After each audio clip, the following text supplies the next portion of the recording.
Les Africains sont des assistés et ça, il faut que ça change. On en parle dans cette vidéo. Salut les amis, c'est Philippe de Investir au Pays, la chaîne de tous ceux qui veulent contribuer à bâtir une Afrique nouvelle au travers de l'entrepreneuriat et de l'investissement. Si vous êtes nouveau, abonnez-vous tout de suite afin de recevoir gratuitement nos prochaines vidéos. Alors là, on est dans une mini-série dans laquelle on parle de la diaspora africaine. Et l'objectif de cette vidéo est de pouvoir tirer des leçons d'autres diasporas qui ont réussi. On a vu dans les deux précédentes vidéos l'impact de la réussite de la diaspora chinoise, comment ils ont fait, et ensuite la diaspora juive.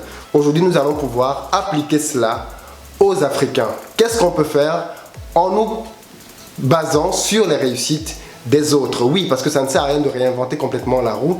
Il faut adapter ce qui marche déjà chez les autres. Alors, je voulais le faire en une vidéo, mais je me suis rendu compte qu'elle allait être très longue parce qu'il y a beaucoup de choses à dire. Donc, du coup, je vais la faire en 4 petites, moyennes vidéos dans lesquelles on va développer à chaque fois un point.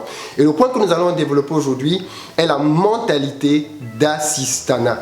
Je pense que je ne vais pas vous surprendre dans ce que je vais dire, mais l'Africain est toujours à attendre que son salut vienne des autres. On a vu que les Juifs et les Chinois n'attendent rien de personne. Ils veulent se développer par eux-mêmes. Mais ce n'est pas souvent le cas chez l'Africain. Et ça se voit à plusieurs niveaux. L'Africain est toujours en train d'attendre que ce soit l'autre qui fasse pour lui. Prenons un cas très simple. Si vous êtes Africain et que vous êtes déjà allé au restaurant avec des amis, il y a des chances qu'il y a toujours des personnes là qui, quand vient le moment de payer, attendent que quelqu'un d'autre les invite. Ils attendent qu'on paye pour eux. C'est quand même bizarre, non? Tu es venu, tu as mangé, tu as bu et maintenant quand il faut payer, quelqu'un d'autre doit payer pour toi? Pourquoi? Ben, prenons notre cas de figure. Vous avez un business, vous avez une activité. Vous vendez vos produits. Vous avez toujours un frère africain qui va être celui qui va venir te dire « Est-ce que tu peux pas me baisser le prix s'il te plaît? C'est un peu cher, non? Fais-moi un prix. Réduis-moi ton prix. » Il y a cette mentalité de toujours vouloir rabaisser, de toujours vouloir gratter. Et puis bien évidemment, il y a cette éternelle mentalité d'accusation. L'Africain est souvent dans la victimisation.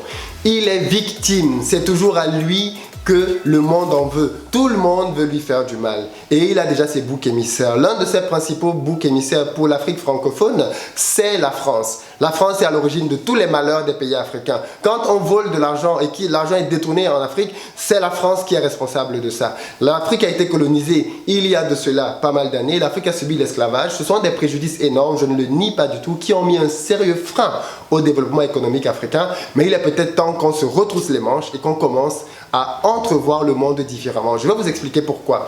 Supposons que vous êtes chez vous, d'accord? Vous vivez chez vous et puis il y a quelqu'un qui vient cambrioler chez vous. Il entre chez vous et puis il parvient à vous voler. Bon, ok. Vous faites une investigation le lendemain, vous vous rendez compte qu'il a pu entrer chez vous parce que votre frère lui a ouvert la porte. Votre frère était complice avec le mec qui a pu voler chez vous. À qui est-ce que vous en voulez plus? Celui qui a volé qui est de l'extérieur ou votre propre frère?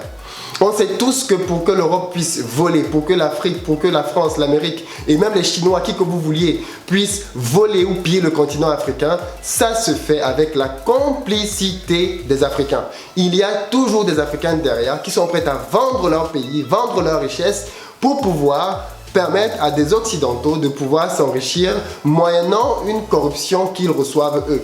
Mais je ne vois pas les Africains être totalement révoltés contre leurs propres dirigeants qui sont justement parfois les maillons par lesquels cette corruption-là agit. Je les vois juste crier derrière la France, crier derrière le colonisateur ou les multinationales qui viennent voler, mais ils sont totalement passifs face à ceux qui commettent le crime le plus grave, c'est-à-dire leurs propres frères, nos propres concitoyens qui bradent, volent et permettent donc justement à l'ennemi, entre guillemets, de venir et de nous voler. Et ça, les amis, il faut que ça change. Cette mentalité-là doit changer. On a vu dans une précédente vidéo que les Chinois, par exemple, en Asie, supportent très mal le fait d'être aidés. C'est pour ça que vous allez bien voir que dans beaucoup de pays, les Chinois ne sont pas forcément là où on vient demander les aides.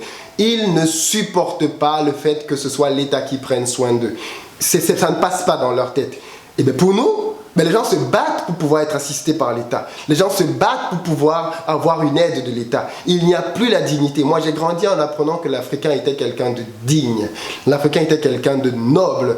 L'Africain était quelqu'un qui prenait beaucoup de fierté à être celui qui donne. Mais aujourd'hui, on dirait que ces valeurs-là sont perdues. Que les Africains sont tout le temps en train d'être ceux qui tendent la main, être ceux qui misèrent, être ceux qui veulent se distinguer par le fait que tout le monde leur donne à eux. Regardons cette vidéo que je vais mettre, elle dure à peu près 1 minute et je pense qu'elle va vous parler par rapport à tous ceux qui pensent que là où nous sommes aujourd'hui, on a besoin des autres pour pouvoir s'en sortir. Regardez. La France est 4e, il y a du trafic, elle a perdu un peu de temps, Floria, ça va être dur. Ça va être très dur parce que le podium est dessiné là-bas. Ouais, c'est les 3 favoris devant. Ouais, et il n'y aura pas de podium pour le 4x4 français parce que là on revient pas.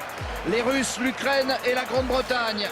C'est vrai qu'il y a eu un problème dans le trafic et que Floria a perdu du temps. Et on va regarder la bagarre entre l'Ukraine et la Russie avec toujours la possibilité pour Adeoye alors que Floria donne tout ce qu'elle a, mais malheureusement ce sera pas suffisant. Ah, ça revient fort, elle revient fort. Ouais, mais la Britannique est en train de craquer. Alors peut-être. La Britannique est en train de craquer, Patrick. Je pense que ça va être juste, mais elle va tout donner quand même. La Britannique a temporisé. Elle est en train de relancer. Elle revient, elle va réussir, elle va passer. Elle va passer les Russes. C'est monstrueux. C'est bon. Quelle ligne droite. Magnifique. Mais il n'y a pas que la ligne droite, mais quel 400 mètres. Quel 400 mètres. Elles sont championnes d'Europe. C'est énorme. Vous venez de voir cette remontée. Cette course-là ne vous passionne-t-elle pas? Regardez ce que les journalistes ont dit. Vous pouvez revenir et écouter. Personne n'y croyait. Personne ne croyait à cette remontée. Personne ne croyait à cette victoire. Et pourtant, elle y est parvenue. Et dans l'histoire de l'athlétisme et dans d'autres sports, des remontées comme celle-là, il y en a beaucoup. Ça, c'est un message très fort. Je voudrais vous rappeler pour terminer cette vidéo que les Chinois ont été colonisés. Vous l'avez peut-être oublié, les Chinois ont été colonisés pendant longtemps. Je voudrais vous rappeler que le peuple juif a été massacré, exterminé par les nazis. Et ça, vous devez pouvoir l'intégrer. On est là face à des gens qui ont subi des catastrophes énormes. Je ne les compare pas. Je n'ai pas un appareil pour mesurer les souffrances des peuples. Mais je dis juste que les deux diasporas dont on vient de parler et qui ont un impact aujourd'hui énorme dans le monde ont subi elles aussi d'énormes préjudices. Mais qu'est-ce qu'elles ont fait de ces préjudices-là? Elles se sont relevées, elles ont bâti une stratégie et elles ont décidé de changer leur avenir. Ben, il est possible aussi pour l'Afrique, même si elle est aujourd'hui à la dernière place. Comme on pouvait le voir dans la vidéo de la course qu'on vient de regarder, il est possible, avec les atouts qu'elle a, qu'elle revienne et qu'elle occupe une place qui est la sienne, une place qui est équivalente à son potentiel, et puis qu'elle cesse d'être celle qui mendie tout le temps, et celle qui a cette image-là de misérabilisme. Je terminerai en vous laissant avec cette image-là.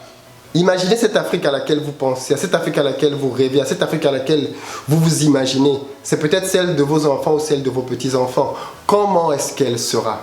Imaginez cette Afrique d'anti-demain, elle retrouve son éclat, elle retrouve son aura, elle redevient cette place-là vers laquelle les gens se tournent, elle devient un partenaire d'affaires crédible, elle n'est plus celle que tout le monde abuse et de qui tout le monde profite. C'est possible, c'est encore possible. Et dans cette série de vidéos, après avoir parlé de la mentalité, nous allons étudier de manière pratique 3 piliers sur lesquels la diaspora africaine peut avoir un réel impact pour que les choses changent. Si cette vidéo vous a plu, comme d'habitude, 3 choses à faire. Vous abonner, partagez-la les amis afin que les gens puissent aussi s'abonner et qu'ils puissent nous rejoindre parce que comme je le dis toujours, ensemble, on est beaucoup plus fort. Donc, abonnez-vous, likez et partagez. À très bientôt sur la chaîne.